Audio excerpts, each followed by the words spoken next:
집값이 그냥 떨어뜨릴 수 있는 수단이 있음에도 불구하고 지금 그것을 쓰지 않고 다른 것을 쓰고 있다. 그러면 그 수단이 뭔데 그러냐? 당연히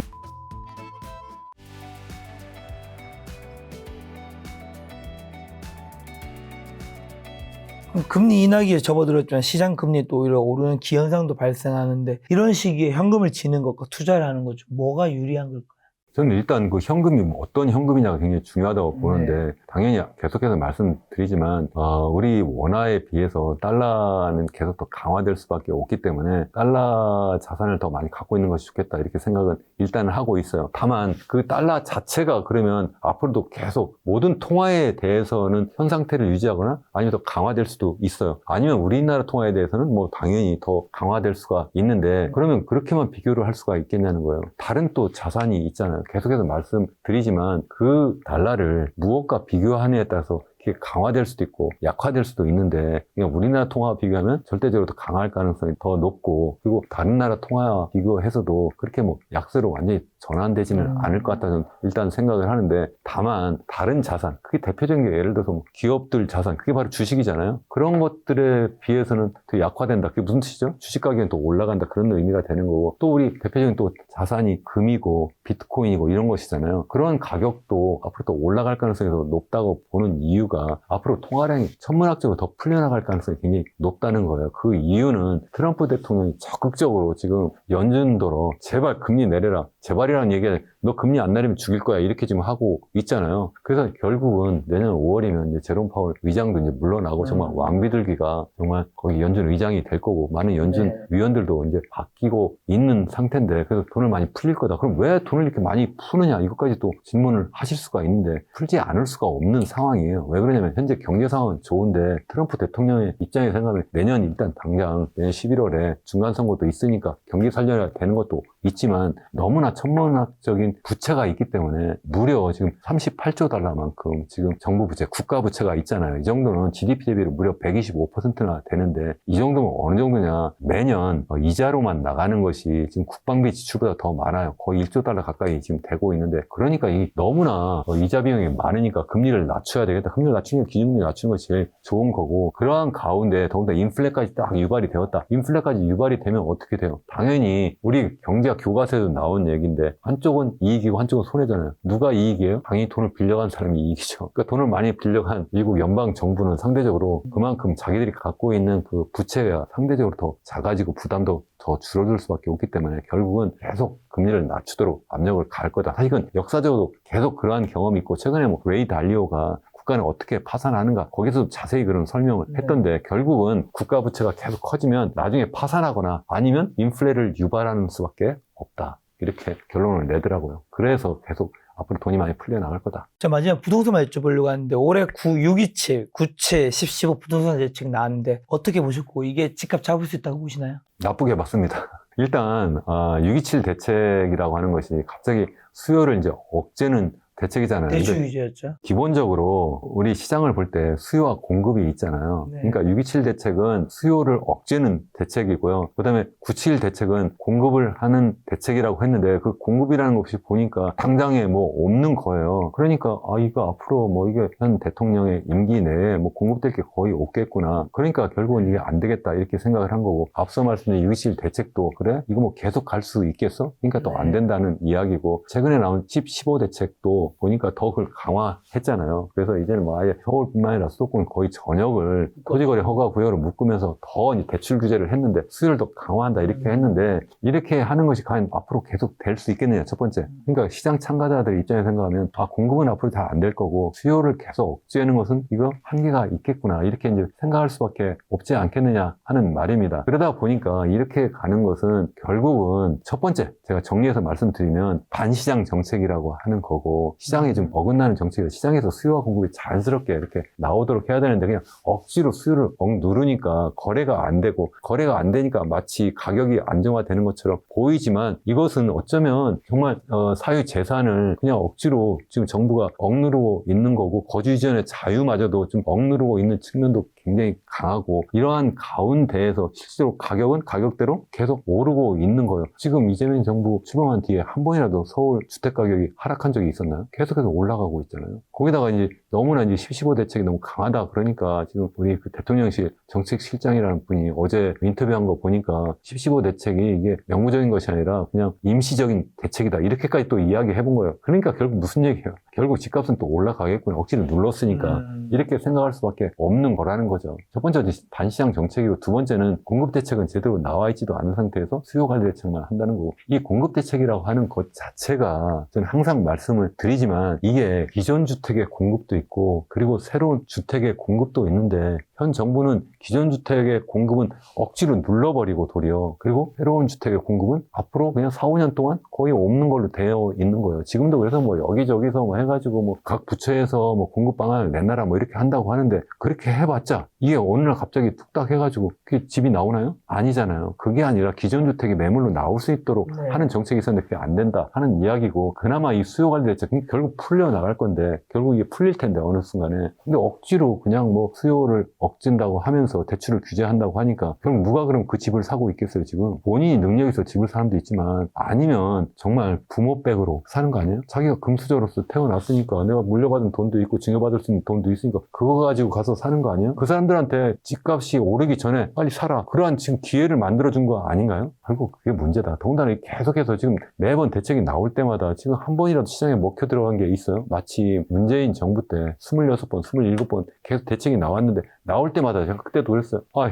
또 올라가겠구나 또 올라가겠구나 이번에 똑같아요 지금 또 올라가겠구나 또 올라가겠구나 계속 그러고 있잖아요. 집값 여전히 오르고 있네 서울에. 계속 올라가고 있잖아요. 지금 그게 전 문제라는 거예요. 저는 시장의 원리로만 하면 제가 계속해서 말씀드리지만 집값이 올라갈 수가 없다. 인구가 계속 늙어가는 것도 있고 실제 인구가 실제 줄어들고 있는 것도 있고 경제 성장이 계속 줄어들고 실질 소득도 줄어들고 있는데 어떻게 집값이 올라갈 수 있겠느냐. 오직 한 가지다. 정책적으로 계속 집값을 올리는 방법을 쓰면 된다. 근데 제가 지금 수요 억제나 거래 제한을 하는데 왜 집값이 더 오르는 걸까요? 아니 수요 제한을 한다는 것은 뭐예요? 잠재적으로 집값이 올라갈 수 있는데 그걸 억지로 누르고 있다는 거잖아요. 근데 그 누르고 있는 그 힘이 어느 순간에 결국 사라질 거라고 보고 있기 때문에 결국 지금 억지로라도 내가 살 수만 있다면 사놓으면 결국 뚜껑을 딱 열어버리면 결국 올라가지 않겠느냐 이렇게 생각을 하는 거예요. 그러니까 근본적으로 왜 올라가느냐. 지난번 윤석열 정부 때는 집값이 떨어질만 했잖아요. 시장 원리에 따라서 사실은 2022년 여름부터 집값이 크게 떨어졌어요. 서울 강남 기준으로 한 20-30% 다 빠지지 않았나요? 그러니까 둔촌 주공 사태도 나고 하니까 어떻게 했어요? 윤석열 정부가 계속 그 다음 해부터 시작해서 특례 보금자리론 신생아 특례 대출 해가지고 매년 40조 이상 계속 돈을 갖다 써 집어넣었잖아요. 그 돈을 넣었다는 게 뭐예요? 그만큼 그 유동성이 부동산 시장에 들어가서 그만큼 다시 집값을 띄운 거잖아요. 제가 그러니까 어느 특정 정부를 제가 옹호하거나 별도로 특별히 더 많이 비난하고 싶지도 않아요. 똑같아요. 제가 볼 때는 문재인 정부 때도 집값을 서울 기준으로 한 두세 배 다 올렸고 윤석열 정부 때는 집값이 좀 떨어질만 하니까 다시 또 끌어올렸고 또 지금 정부도 집값이 그냥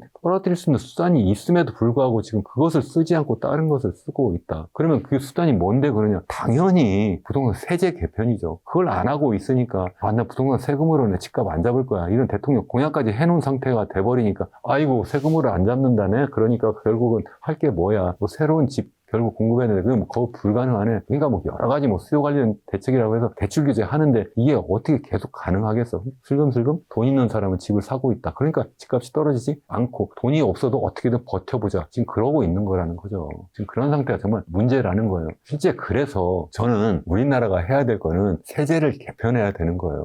세제 개편하지 않고는 백약이 무효예요. 그러니까 처방이 문재인 정부 때처럼 뭐 26, 27번 나와도 안 되고 이번에 그게 아니라 50번 나와도 안 돼요. 뭘 해야 되느냐? 세제 개편을 해야 된다. 그때 세금 올렸는데 세금을 언제 올렸어요? 그때 종합부동산세를 만들었지만 뭘 많이 올렸어요? 거래세를 많이 올렸죠. 거래세를 많이 올려버리니까 그러니까 양도소득세 같은 걸 많이 올려버리니까 집을 갖고 있는 사람이 이 소위 보유세를 높여도 어느 정도 높여도 그걸 팔으려고 하니까 내가 그 차에 거의 대부분이 다 세금으로 나가는데 어떻게 팔 수가 있어요? 퇴로를 마련해주지 않고 있으니까. 그래서 제가 계속 드리는 말씀은 보유세는 높이고 거래세는 낮춰야 된다. 우리나라는 OECD 국가하고 비교해보면 보유세 실효세율이라는 게 있어요. 이게 뭐냐면 주택 가격 대비 어느 정도 매년 세금을 내느냐. 재산세로. 그러니까 재산세 우리나라 종합부동산세 두 개를 합해서 보유세라고 하는데 그게 한 0.15% 정도 돼요. OECD 평균 정도로 올려라 제가 계속 말씀을 드리고 있는데 그게 어느 정도냐? 0.3% 정도예요. 0.33%. 딱 2배예요. 네. 그 정도 높여야 된다 하는 말씀이고 이거는 토지자유연구소에서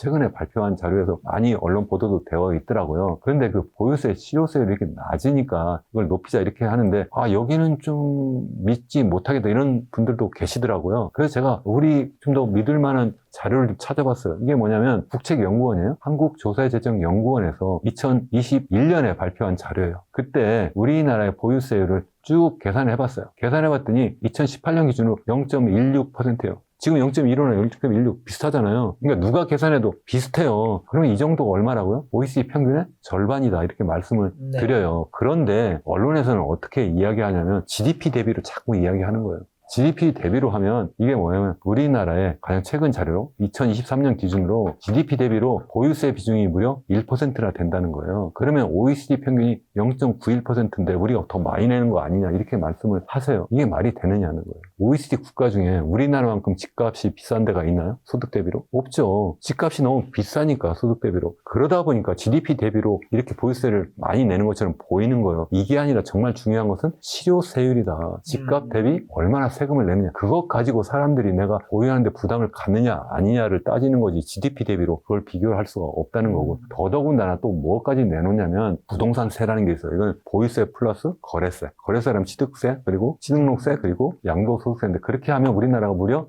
GDP 대비로 2.67%라는 거예요. 그러면 우리나라가 단연코 제일 높은 편이다. OECD 평균의 1.27%보다 훨씬 높다. 왜 이렇게 높겠어요? 보유세 비중은 1%인데 나머지 1.67%가 다 뭐겠어요? 거래세예요, 거래세. 그러니까 거래세만 따지면 우리나라는요 정말 OECD 국가 중에 단연코 1위예요. 2위보다도 2배 내지 3배 높아요. 그러니까 거래세를 너무 높여서 그렇다. 그래서 제가 드리고자 하는 말씀은 뭐냐면 보유세는 좀 높여줘야 되고 거래세는 낮춰줘야 된다. 근데 지금 현 정부에서 최근에 뭐 주무부서 장관이라든가 아니면 대통령실에서 그런 이야기가 나왔어요. 보유세를 높이면 될 것 같다. 그런데 보니까 내년 5월에 지방선거가 있고 그러니까 지금 여당에서 그냥 반박을 하고 뭐 반발을 하니까 그냥 쏙 들어가 버렸어요. 쏙 들어가서 그냥 그러니까 그때까지 계속 집값을 올리도록 내버려 두겠다. 이런 거잖아요. 백약이 무효한데 오직 한 가지만 쓰면 된다. 100번 약을 써도 제대로 된 약이 아니면 안 된다. 그럼 뭐가 제대로 된 약이냐? 세제를 개편해야 된다. 보유세는 높이고 거래세는 낮추고 어떻게 되나요? 제 얘기는 그러니까 보유세는 너무나 OECD 국가 중에서 너무 낮다. 실효세로 따질 때. 그리고 거래세는 반대로 너무나 높다. 그러니까 반대로 하자는 거예요. OECD 평균만큼만 제발 해보자. 근데 이것을 우리나라는 현재 또 그나마 또 어떻게 하고 있냐면 1가구 1주택은 예외로 하고 있어요. 그러니까 어떻게 되겠어요? 당연히 가뜩이나 보유세 부담도 별로 없는데 가만히 보니까 지방은 다 인구 고령화되고 인구 감소되고 집값이 더 떨어질 공산이 큰데 그래도 똘똘한 한 채를 찾는 게 낫겠구나. 다 일로 몰리는 거죠. 우리나라 국민이 얼마나 똘똘하십니까? 그러니까 당연히 똘똘한 한 채 찾으러 오는 거예요. 정책이 만든 거예요. 이게 무슨 뭐 투기꾼들이 만든 게 아니라 이건 정책, 정부가 만들었고 정치인들이 만들었다는 거예요. 그래서 저는 1가구 1주택자도 예외가 없이 주택 수가 아닌 총 주택 가격이 그러니까 서울에 한 채는 보니까 40억, 50억이에요. 지방에 집을 5채 갖고 있어도 40억, 50억도 안 돼요. 그럼 누가 세금을 많이 내야 돼요? 지방에 5채 갖고 있는 사람은 전체 다 합해봤자 20억이에요. 서울에 한 채는 50억이에요. 누가 더 세금을 많이 내는 게 그게 공정합니까? 당연히 50억 갖고 있는 사람이 당연히 세금을 많이 내야 되죠. 그렇게 해야 된다 하는 이야기고 뭐 종부세 만들어가지고 마치 뭐 엄청난 과세하는 것처럼 그렇게 하지 말고 재산세와 하나로 합해라. OECD 국가 중에 이 두 개를 나눈 나라도 없어요. 그래서 보유세는 좀 OECD 평균 높이고 거래세는 OECD 평균까지 좀 낮춰야 된다. 이것을 어떻게 그럼 해야 되냐 엄청난 반발이 있겠죠. 그러니까 임기가 5년이니까 저라면 5년 동안 매년 단계적으로 이렇게 높여가면 어떨까. 그러니까 현재 지금 수준에서 현재 0.15%인데 0.3%까지 높인다면 매년 예를 들어서 0.02%포인트나 0.03%씩 이렇게 조금씩 높여가면 되잖아요. 그렇게 이미 그렇게 예고만 해놓으면 사람들이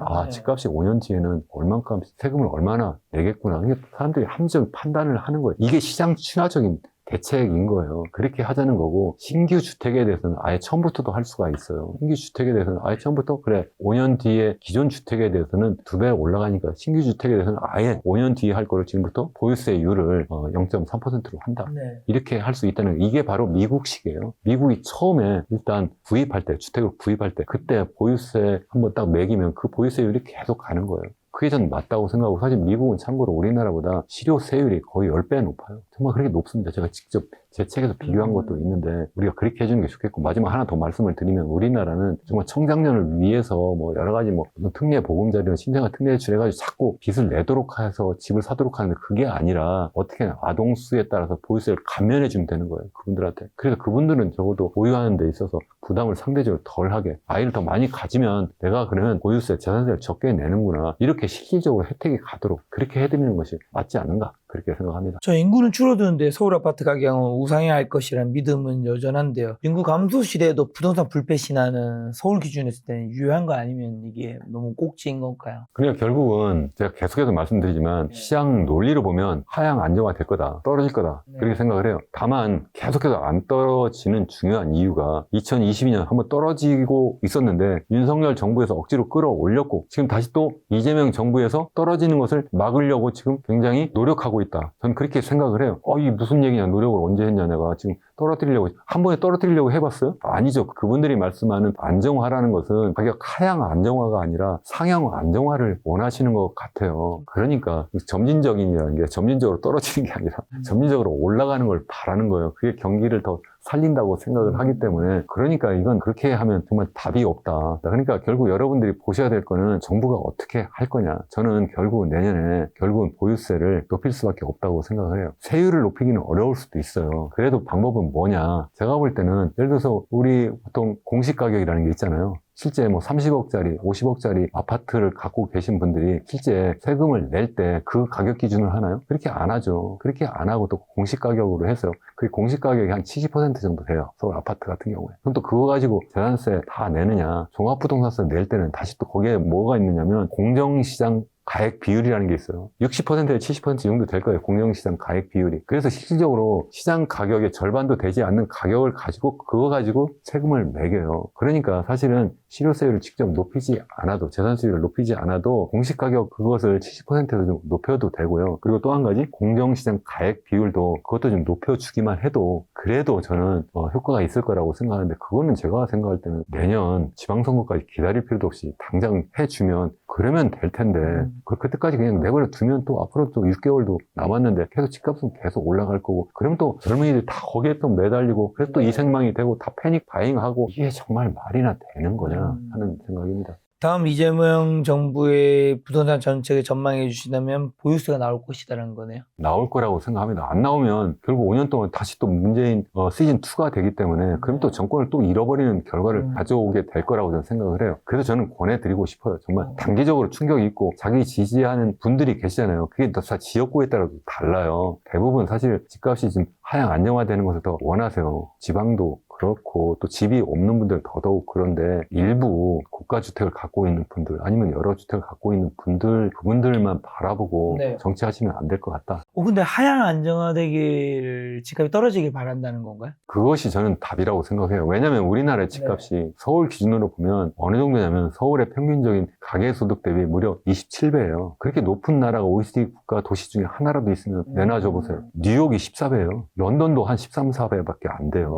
우리나라는 높아도 너무 높아요. 우리나라처럼 높은 나라 도시는 오직 중국이나 아니 저개발국가 도시들밖에 없어요. 우리나라 OECD 선진국이라고 하는 우리나라 도시의 주택가격이 이렇게 높은 것이 이게 정상이냐는 거예요. 실질적으로 우리나라 서울의 집값은 보통 이게 따질 때 보통 90제곱미터 기준으로 하거든요. 그 기준으로 넘베오 자료를 제가 인용해서 말씀을 드리고 있는 건데 그러면 같은 규모의 서울의 아파트 가격하고 아니면 뉴욕의 만하탄 콘도 가격하고 비교하면 두 개가 거의 비슷하거나 우리나라 강남에서 살짝 비싸거나 뭐 이럴 텐데 그러니까 괜찮은 거 아니냐. 우리나라 국제도시인데 아니죠. 미국은 우리나라보다 1인당 국민소득이 2.5배 정도 높아요. 그러니까 소득 대비로 봐야 된다는 거죠. 근데 지지자들 중에서 떨어지기 바란다는 얘기 그런 분도 많을 거라 얘기해 주셨는데 어쨌든 무주택자보다는 유주택자가 더 많잖아요. 그렇다면 유주택자분들이 자기 집값이 비이상적으로 뛰는 걸 좋아하진 않겠지만 그래도 아주 조금씩이라도 우상하길 바라시는 분이 더 많진 않을까요? 당연히 내 집이 있는데 지금 전체적으로 보면